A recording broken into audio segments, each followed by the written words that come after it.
Well, hello, everybody. It's time to break the silence, smash the stigma, and reclaim your right to pleasure without guilt, shame, or fear. I want to welcome you to the first ever episode of Unfiltered Desire, smashing stigmas with Tobi and Dina. We're done playing small when it comes to sexual empowerment. No more secrecy, no more censorship, and no more shame. So, in this episode, we're exposing the most silent sexual stigmas, where they come from, and how they keep you trapped in fear, guilt, and repression. The narratives we've been fed are not the truth, and it's time to take our power back starting now. And I want to welcome you to episode number 1. I'm Tobi Staples, but I'll get back to me in a minute. I want to welcome Dina Alexander, who is the expert when it comes to sex. Dina, introduce yourself to the audience. Hi, Toby. I love you so much. So, who am I?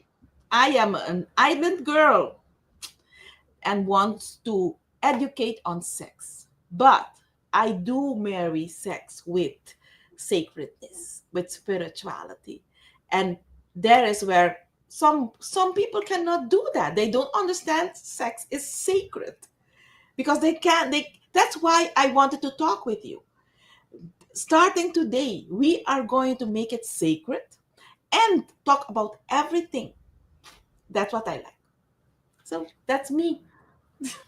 Oh, I'm so grateful to be with you, Dina. I always love sharing space with you all the time, and I'm really excited about this new podcast launch. I am so grateful that we've collaborated on this to really let people take their power back when it comes to pleasure.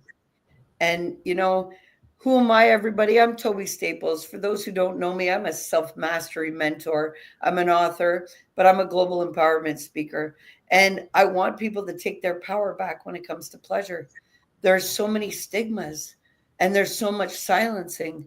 And, we stay quiet about it. But what does that do? That ruins our sex life, it ruins the pleasure. And, we wouldn't have a pleasure center if it wasn't powerful and if it wasn't needed. Dina, I'm grateful. Let's kick this off. Yeah. I'll give you the floor. How do you want to start this? I'm so grateful. Our new podcast is launched and we are here. Yes, I love it. I love it. And I want to start like this, Toby. I think you would love it. I have a question, kind of. I'm going to question myself and us, and you jump in when you feel like you need to. So, why open conversations about sex are still taboo in many cultures? Oh, there are so many reasons, and it's because of conditioning and control. There's a lot of religious beliefs, but it's really to control people, Yes. really to control. What do you think about that? Toby, the taboo around open conversations about sex often stems from deeply integrated, ingrained, deeply ingrained cultural, religious, because I'm on an island, and that is the main factor, and societal norms.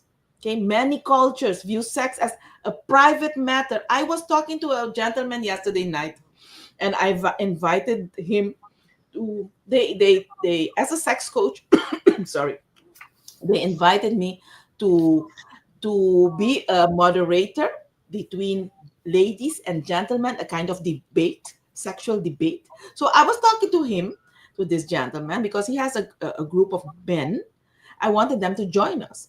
So he said to me, look, my sexual experiences are very private. I think we need to change that, because if you are open to talk about politics, about religion, about anything else, you should be open to talk about your private matters, also sexual matters. Okay. So and you can, when before we started, because we went live, I was talking to you. I was taught, I'm very grateful to this boss, a Canadian guy. He said to me, Dina, you can talk about everything, but you need to and integrate being gentle, being a gentlewoman, being a gentleman. So that's what we are going to do in this podcast, is with respect and as a gentleman, talk about everything.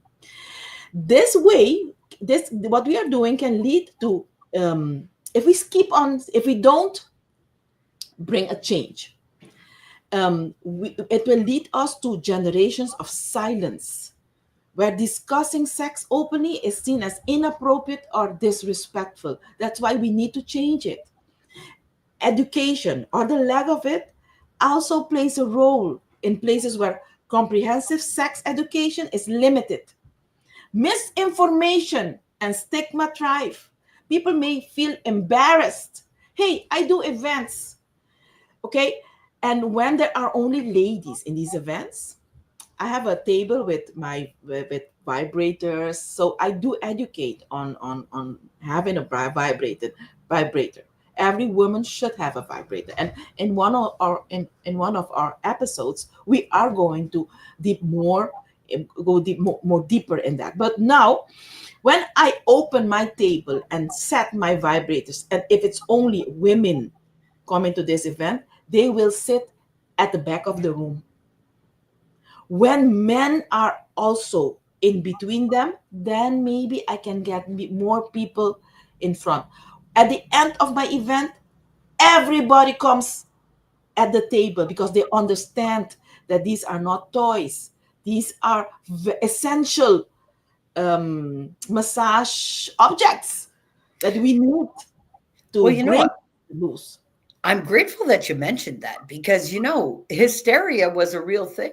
And back in the time, women used to go to their doctors to get massaged and to have an orgasm when their husband couldn't do it. Well, not couldn't do it, but it's crazy that the doctor would be getting the wife off more than the man. Like, I love it. I love it that you brought that. You know why I love it? Because up until this day, today, we are still having that. Some women, they keep silent. They don't talk about it. But the majority of women, they don't have their orgasms with their partners as they want to, because of lack of communication. They don't know what, they don't know their bodies. That's why that is a reason why I became a sex coach, because um it- I love my mom. I love my mom, but she helped me through my education, sexual education, the best way she could. But when I got my menstruation, she told me, "Don't you ever let a guy touch you." So I went to school. No guy should touch me. But yeah, then you'll get pregnant. So that's my how you call that, my first stigma. impression, aha, on sexuality, sensuality. But how I was raised, my father was kind of very um he knew in his own way that we needed to be free. So I could get information through books and other ways so that I could educate myself. So I was blessed, because the majority of my clients, they don't know, they only know clitorical orgasm, no other orgasm. And sometimes they men, their partner, don't know where the clitoris is, or are not massaging it adequately or enough so that they can get an orgasm. That's that's very, very I painful. know, and then there's some that just are too ashamed to tell their partner that they're not doing it right instead of just leading them to that pleasure point. You see, there's a lot of, because they believe that there's okay, and then they, in shame and in secret, they go and they masturbate to get off and to finish the job. Like, I know I've Toby, had to, so I talk about it. yes, but Toby, the majority of my clients, they feel ashamed and embarrassed, and they think they are unfaithful with their husband, towards their husband, if they masturbate, so they don't even masturbate. So I love men. You know why? Because if they go to take a shower and they feel that urge, they just masturbate. They don't go to their spouses and ask for permission or think that they're doing something bad. Exactly. So that's what I need that women understand. And you know what, Toby, another thing. When during my events, I do ask women, hello, beautiful lady. Oh, we have a someone following us. Yes, she's amazing. That's Susanna. Hello, beautiful ladies. That is exactly what I was talking about with one of my friends the other day. Yes, Mhm. So I'm meant to be here. Thank you. You are so welcome. And we are meant to be here too to help assist with everybody. That's amazing. what was I saying? The trail of thought went away. We were talking about masturbation, and it brings us back to one of the stigmas, actually, one of the top stigmas that we would love to smash is about masturbation. Yes, that this is what I was going to tell you. During my events, I ask women, when do you masturbate? And they don't know, they cannot tell me. And I ask them, do your body tell you it's time to masturbate? Yes, it does. Yes, it does. You feel pain, you feel frustrated, you feel angry, your pussy will be throbbing, you get wet. So I tell them, we need to be more aware. That's why I am a sacred sexual awareness coach. We should be aware of our bodies because our body do talk to us, and that oxytocin, it's needed. Yeah. So that is the reason, the way I do share with my clients and my audience that maybe tonight when you're alone, check with your pussy. What is it telling you? And if you are connected, it you will listen. But if your answer to my question is, hey, it isn't telling me anything, you are totally disconnected. You need professional help. And that's what I do through breathing exercise, through meditation, through various ways, pelvic muscle training. I do connect you back to your pussy. It's really important. And it as a woman, it is so important to become knowledgeable about your body and the natural points of it. I hate to say it, but I will, even through my, growing up and becoming a woman, there was no education for me. I had been pregnant and had an ectopic pregnancy and had my fallopian tube removed before anybody spoke to me about sex. You see, I had to explore that on my own. And this is why I am so grateful that we're out here doing this. And let's smash that masturbation stigma, because where does it come from? Masturbation, we're made to believe, is dirty and it's wrong. But where does that come from? Well, it's religious origins. That it's a sin to self pleasure. Okay, and it distorts your purity. Come on, that's culture fear of Yes, it. Dina, what do you think about that one? I love that question, Toby, or that comment. I love it. You know why? Because it comes often in my events. It comes up because the island is pure Catholic. Okay, the majority of the people living on this island. So I had one event. One woman, the hostess invited me, but she did not tell her audience that I was coming in. So my job. Mhm. So I told her, "You are tricking me." So it's going to be tougher on me, but I know who I am, so it went okay. But one of the ladies, she the theme was the topic was masturbation, and she said no. She has two boys, and they are allowed to stay longer in the bathroom when they shower because they need to masturbate. But the women, so she had daughters also, are not allowed. And then it, yes, that's, and I told her, where is that written? No, it's a woman like, it's that part is for a man. Then I had to educate them all, because why is this taken away from women, instead of encouraging them and educating them how to be masturbate hygiene wise, okay, um, and helping them to be powerful as women using that energy, because sexual energy is spiritual energy, is creative energy. So that night was very, when I came home, I had to look back and reflect back, and I was grateful because I had the opportunity to educate that lady, that up until now she is a client of mine. And but she was in her 50s when she got that education. And that's, I think it's a pity.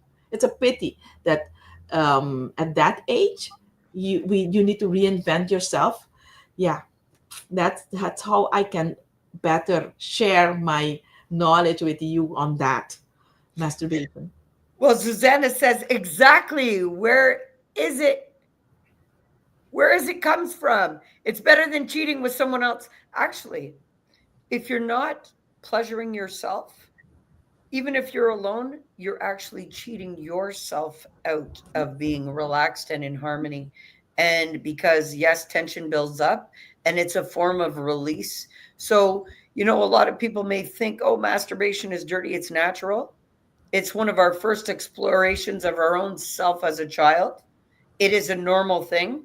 When, when we think about why people do masturbate, no, it's not always just for release of tension.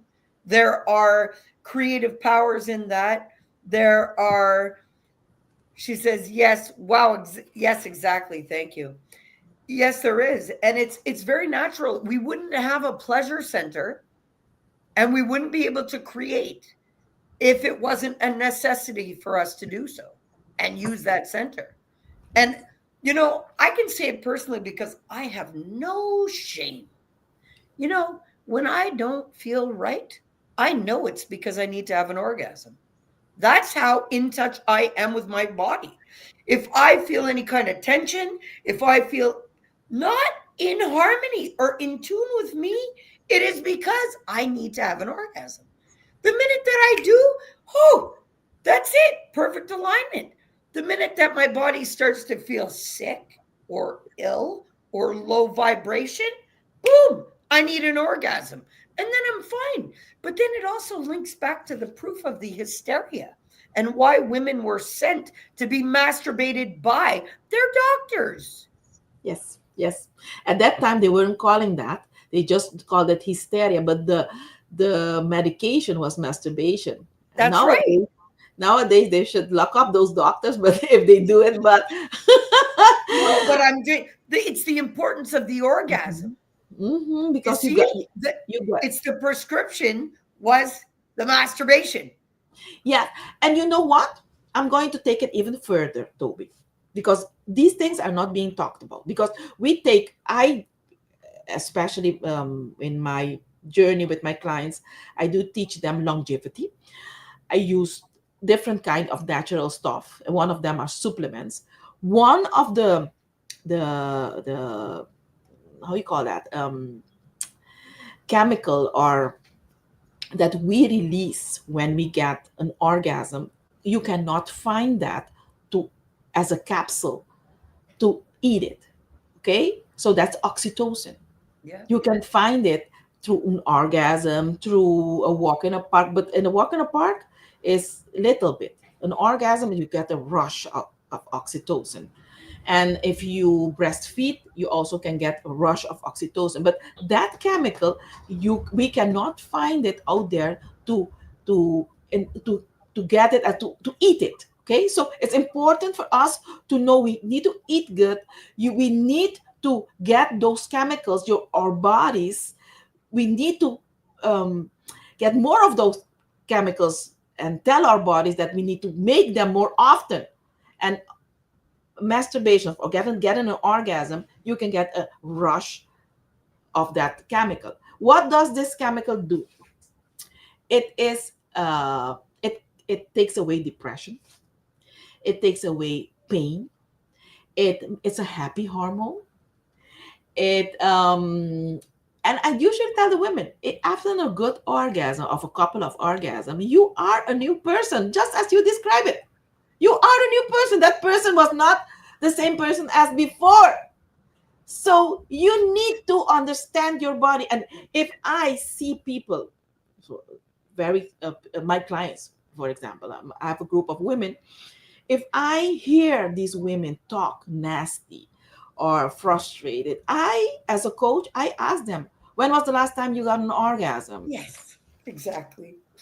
Because it's very important. They know me. They know me because it's important for us to be responsible as women, as you are, to um, take our life in our own hands and not give it to our partner for he or she to help us out. It's our responsibility. Yeah, well, it's always great to, include the partner if you want, but you don't Yeah. have to, and you don't have to rely on the partner to get off. But, it does make it more fun when you're with somebody, mind you, but it's not a necessity. And let's go to number two stigma here. Women who enjoy sex are sluts or promiscuous. The historical control of female sexuality and double standards. That's what has there. But the reality of that, sexual liberation is not the same as irresponsibility. Yes, I think that comes also from religion and beliefs, because the Madonna syndrome, it's painful because some women, some homes are suffering from that.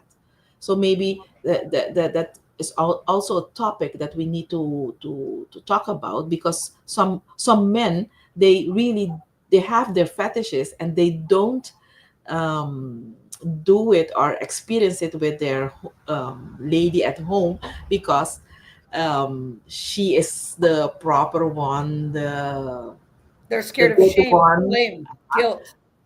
Then he takes someone outside, because those are the the bad ones. So, and that needs to stop, because if you are a woman in your house and you have fetishes, you need to communicate. And no fetish is dirty. Some fetishes can be um, um, against the law, but then you need to talk with me.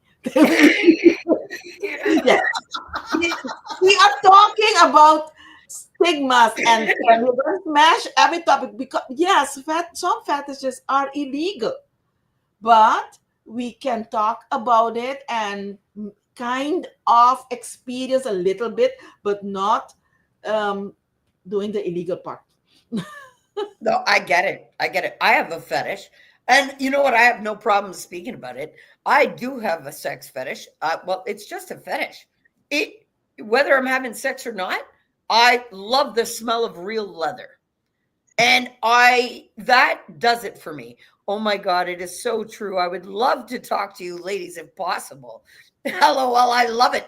Anytime. All of the links are in the comments. And I would love for you to book a one-on-one call with Dina and I.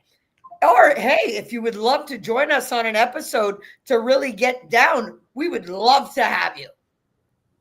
That's Yes, of course. amazing. Yes, in the comments, in the caption, you'll get our information, and I'm open for everything. So let's talk. So, fetishes. You know what my fetish is? Because I am a sex coach, I am a personal coach, I am a relationship coach, but the majority of the people know me as a sex coach. My fetish is tantra, is soft sex. No, everybody thinks it's threesome and dominatrix. No, my fetish is the softer, the holistic, and that is for me what triggers me. So, and I'm not afraid to tell it, and because as a sex coach, maybe you would need the leather, and and the how you call those The whips. the whips could Well, be you know part what? of I me. don't get me twisted. I love the smell of leather, but to it doesn't matter if that is implemented or not. It's just the smell. When I go to a flea market, where can I be found? Over by where they make the new belts because I'm just taking in the smell. You see? And it's a thrill for me. But when it Yeah, comes to sex, you know what? It seems I've tried kink, I've tried everything. But you know what? I prefer the soft sex too, the sensual, the holistic, the yes, the talking, the licking, the touching, the yes, don't forget any part of me while you're doing me. You know? so That be. kind. I love it. Sex isn't just physical; it is a deeply emotional transaction. Emotional Yes. intimacy is the bedrock of physical connection. Yes. Without trust, vulnerability, and open communication, physical intimacy can feel hollow or disconnected.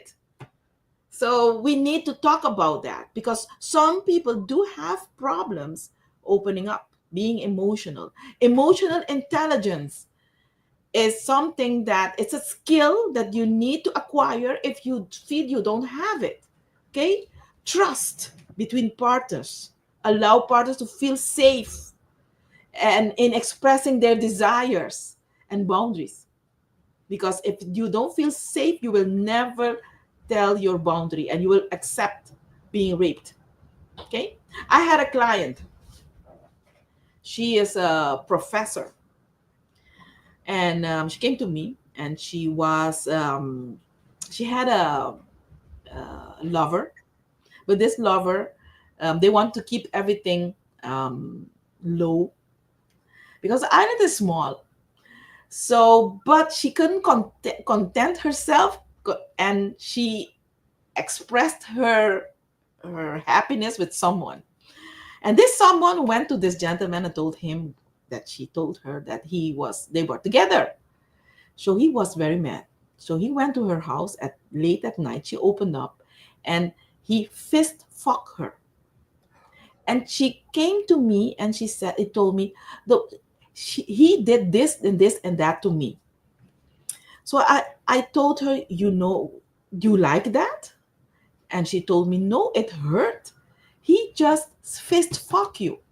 And maybe it's his fetish, but he had to ask for consent. It's practically she was raped at an age of 50 something years. So that is the reason why I need to be here with Toby to talk about these things because she's not the only person. There are a lot of us living this because they don't have boundaries. The trust or the connection is not there. Okay? Very true. Very true. And you know what? We're wrapping up today's episode, but hey, our first episode of Unfiltered Desire Smashing Sex Stigmas with Tobi and Dina is coming to a wrap. But guess what? We have next week for you. Oh boy, we have the truth of orgasm next week. Oh, yes. So please tune in with us next week. Dina, I want to give you the floor to actually please share with our audience where they can find you and let us know. Guys, put in the comments what is your biggest sex stigma that you've ever had to overcome in your life? What are the things that have blocked you in your past from having the most pleasure that you could have? Please, we want to know. Open up the discussion for us next week. We'll get to your topics, your questions, your comments. And if you ever want to join us, please do. Dina, I'll give you the floor before we wrap it up. Yes, I thank everybody that has been with us today. You can find me at my website www.successbliss.love, at my Instagram account that is SSA Coach Aruba, at my Facebook account SSA Coach, and my Facebook account also an Instagram account Dina Alexander. You can send me a message, um, and let's get together if you like this session. This is awesome. I'm so grateful for you, Dina. I'm so grateful that we came out and did this. I'm so grateful for all of the viewers. Thank you for the engagement, Susanna. I'm really grateful. And you know what, guys? Don't miss episode 2, the lies we were told about orgasms and pleasure. We're hitting that next week. Shocking myths about pleasure that keep people unfulfilled. Let's expose them next week. Dina, Yes, we will. guys, we're really grateful for your time and energy. See you next week, Thursday. Catch us 12 p.m. Eastern Standard Time, live, uncut, Facebook, YouTube, LinkedIn, Instagram. We love you. We'll see you next week. Oh, and Susanna says, I'm so grateful for you guys. I love you. And we Love you love you. too. And this is why we do it. See you next week.